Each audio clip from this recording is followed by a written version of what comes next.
minit je nak sampai ke Blue Lake.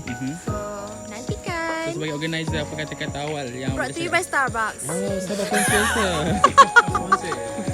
Sponsored by, sponsored by me. Sempat masuk. Kasu okey? Okay. Okey Kasu. Tila okey? Boyfriend bagi kebenarannya datang. Boyfriend hantar kot. Okay Faiz, okey? Okey. So apa aktiviti kita sekejap lagi? Aktiviti Dekat sekejap Blue lagi Lake tu. kita naik atas, kita mandi. Kalau boleh buat tu memang baik tu. Ni okey first timer?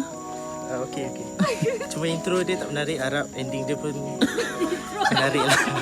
Broadcast sikit. Makan sikit.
Berudu kan nak letak? Tu, nak kata.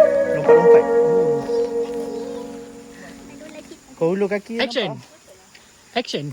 Action. Terus antara habitat yang kita jumpa dekat Blue Oh. Aku suruh Apa lagi? Bisnis kata dia nak buat laporan kat sini. Kau tunjuk.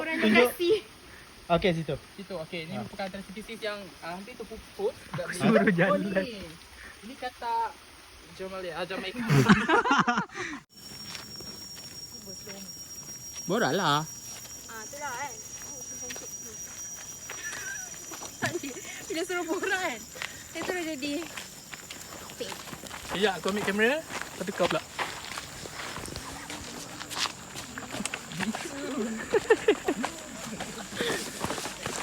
Nice. Itu pun jadi. Betul. Okay guys, pandang belakang.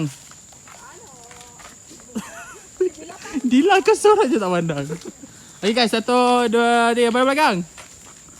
Yeah.